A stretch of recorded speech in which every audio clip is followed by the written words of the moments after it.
Good afternoon dear student. जैसा कि आपको पता ही है कि हम पाठ्यक्रम से संबंधित संपूर्ण महत्वपूर्ण जितने भी तथ्य हैं उसके बारे में हम विस्तार पूर्वक अध्ययन कर रहे हैं।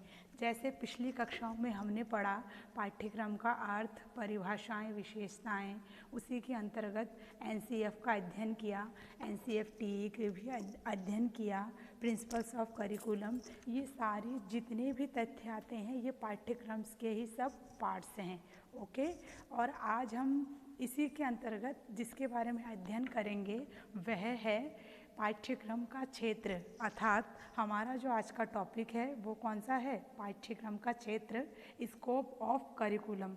जैसा आप सभी को पता है जो पाठ्यक्रम है उसी के द्वारा क्या करते हैं, हम अपने शैक्षिक उद्देश्यों की प्राप्ति करते हैं, क्योंकि पाठ्यक्रम के माध्यम से ही शिक्षक और शिक्षार्थी दोनों एक सही दिशा में अपने उद्देश्य की प्राप्ति करते हैं और उसके पश्चात अपना सर्वांगीण विकास करते हैं। अतः उसको ध्यान में रखकर ही इसके क्षेत्र को भी विभाजित किया गया है और क्षेत्रों के बारे में बताया गया है। ठीक है, अब हम स्टार्ट करते हैं। देखिए, सबसे पहले पाठ्यक्रम के द्वारा ही शिक्षा के उद्देश्यों की प्राप्ति की जाती है। अतः शिक्षा नियोजन के लिए यह पाठ्यक्रम अत्यंत आवश्यक है। अतः इसकी इन समस्त आवश्यकताओं को ध्यान में रखकर ही इसके क्षेत्र को विभक्त किया गया है, जिसका वर्णन अधोलिखित है या फिर निम्नलिखित है। ओके, तो इसके जितने क्षेत्र हैं उसको हम ऐसे समझेंगे। पहला पॉइंट है इसका, शिक्षा के उद्देश्य की प्राप्ति, achievement of the AIIMS of education. जो शिक्षा की व्यवस्था होती है वो पाठ्यक्रम पर आधारित होती है। जब तक पाठ्यक्रम का सही नियोजन नहीं किया जाता तब तक शिक्षा के उद्देश्यों की प्राप्ति नहीं हो सकती, क्योंकि पाठ्यक्रम का स्वरूप किसके अनुसार निर्मित होता है? शिक्षा के उद्देश्यों के अनुसार ही निर्मित होता है। सेकंड पॉइंट है शिक्षा प्रक्रिया का व्यवस्थीकरण, ऑर्गेनाइजेशन ऑफ एजुकेशनल प्रोसेस। इसमें है पाठ्यक्रम एक ऐसा लेखा जोखा है जिससे यह स्पष्ट रूप से अंकित किया जाता है कि शिक्षा के किस जीवन स्तर पर, यानी कि जीवन के अलग अलग स्तर आते हैं और सभी को पता है हम अलग अलग स्तर पर अलग अलग गतिविधियां करते हैं, अलग अलग विषयों का उसमें समावेश होता है। ठीक है, किस जीवन स्तर पर विद्यालयों में कौन सी क्रियाओं की तथा कौन से विषयों की शिक्षा दी जाएगी, इस प्रकार से पाठ्यक्रम विद्यालय कार्यक्रम की रूपरेखा बनाता है या शिक्षा की प्रक्रिया को व्यवस्थित करता है। ओके, थर्ड पॉइंट है क्या और कैसा ज्ञान, व्हाट एंड हाउ मच। अर्थात जो पाठ्यक्रम होता है उसमें कितना ज्ञान होना चाहिए और वो हमें कैसे देना है। ठीक है, इसमें देखिए पाठ्यक्रम अध्यापकों के लिए अत्यंत उपयोगी है। बिना इसके वे यह जान सकते हैं कि उन्हें क्या और कितना ज्ञान बालकों को देना है। पाठ्यक्रम के आधार पर ही वे ठीक प्रकार से कार्य करते हैं और उन्हें यह ज्ञात रहता है कि एक मुख्य निश्चित अवधि के अंदर उन्हें यह ज्ञान करना है कि एक निश्चित अवधि के अंदर उन्हें अमुक कक्षा यानी किसी भी कक्षा में जो उनका कार्य होता है वो कितना समाप्त करना है और कितना कार्य मतलब नेक्स्ट के लिए रह जाएगा। ठीक है, फोर्थ पॉइंट है समय एवं शक्ति का प्रयोग, प्रपोजर यूज टाइम या proper use time and energy. इसमें है पाठ्यक्रम के क्षेत्र के अंतर्गत अध्यापकों के साथ साथ छात्र को भी यह ज्ञान रहता है कि उन्हें क्या सीखना है और उन्हें कितने समय में सीखना है। इस प्रकार शिक्षक और छात्र दोनों ही एक निश्चित समय के भीतर ही अपना कार्य क्या करते हैं, पूर्ण रूप से संपन्न करते हैं और जो उनकी समय होती है उसी समय के भीतर ही वो अपनी शिक्षण प्रक्रिया समाप्त करते हैं। ठीक है, फिफ्थ पॉइंट है ज्ञानोपार्जन, एक्विजिशन ऑफ नॉलेज, यानी कि जो हम ज्ञान प्राप्त करते हैं उसके लिए हम किस प्रकार के पाठ्यक्रम की सहायता लेते हैं, या फिर जो इसका क्षेत्र होता है उसमें कौन कौन से तथ्यों का समावेश होता है, किसके अंतर्गत, ज्ञानोपार्जन के अंतर्गत। ज्ञानोपार्जन करने में पाठ्यक्रम बालकों की सहायता करता है।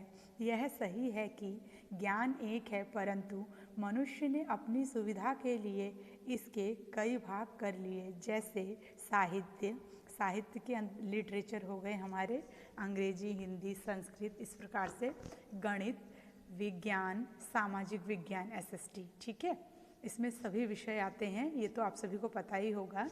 ज्ञान के विभिन्न भागों के ज्ञानार्थ पाठ्यक्रम की रचना की जाती है, अर्थात जितने भी अलग अलग विषय है इनको हम क्या करते हैं, इस प्रकार से पाठ्यक्रम का निर्माण करते हैं कि सभी के द्वारा हम ज्ञान अर्जित कर सके और उस ज्ञान का हम क्या कर सके, हस्तांतरण भी कर सके जैसी जिसकी आवश्यकता होगी।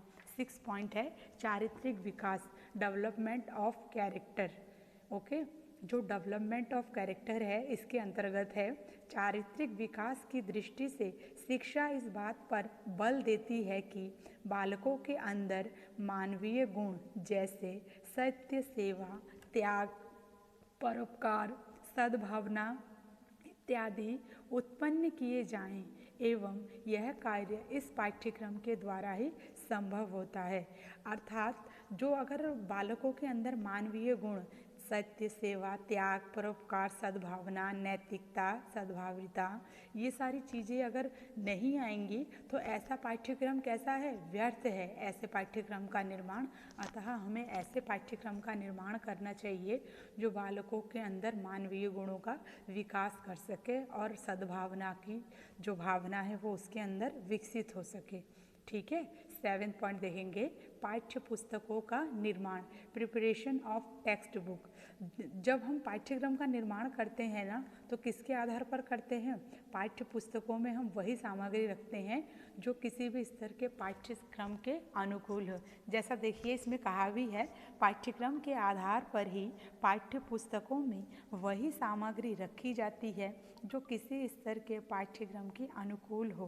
पाठ्यक्रम ना होने पर पाठ्य पुस्तकों में अनावश्यक बातें भी सम्मिलित हो सकती है। अतः पाठ्यक्रम इस स्थिति से हमारी रक्षा करता है, क्योंकि अगर पाठ्य पुस्तकें नहीं होगी और पाठ्यक्रम नहीं होगा तो हम कैसी भी अनावश्यक या अनर्थ की बातों का समावेश करते हैं। इसीलिए पाठ्यक्रम क्या करता है, ऐसी स्थिति उत्पन्न होने नहीं देता है और शिक्षण प्रक्रिया भी निरंतर चलती रहती है। ठीक है, 8 पॉइंट है चरित्र का विकास, डेवलपमेंट ऑफ कैरेक्टर। जो बालकों के व्यक्तित्व होते हैं उनके अंदर से या फिर उसके अंतर्गत पाठ्यक्रम कैसी एक उपयोगी वस्तु है। जैसे जो बालक के अंदर नैसर्गिक गुण होते हैं ना, जैसा इसमें कहा भी है, बालक के नैसर्गिक गुणों तथा शक्तियों को एक समुचित तथा उपयुक्त दिशा में विकसित करना और उसकी प्रगति करना ही पाठ्यक्रम का क्या है, कार्य है। क्योंकि इसके द्वारा ही, पाठ्यक्रम के द्वारा ही बालक के चरित्र का विकास होता है ना। अगर उसके चरित्र का विकास नहीं हुआ, व्यक्तित्व का सर्वांगीण विकास नहीं हुआ तो वह पाठ्यक्रम उसके लिए व्यर्थ है। पहले भी बताया है इसके बारे में। ठीक है, अब देखेंगे नेक्स्ट पॉइंट, मूल्यांकन में सरलता, इजी एवोल्यूशंस के बारे में अध्ययन किया था हमने पिछली कक्षाओं में कि इसके द्वारा क्या करते हैं, हम किसी भी छात्र की योग्यता, क्षमता, उपलब्धि का ज्ञात करते हैं कि उन्होंने कहाँ तक ज्ञान को अर्जित किया है और कहाँ तक अर्जित नहीं किया है, या फिर कितना ज्ञान उनके अंदर समाहित हो चुका है।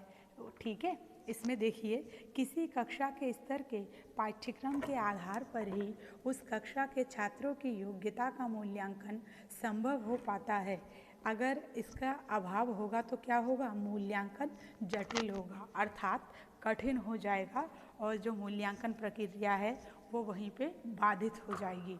ठीक है, और लास्ट पॉइंट देखिए, नागरिकों का निर्माण, प्रिपरेशंस ऑफ सिटीजन्स।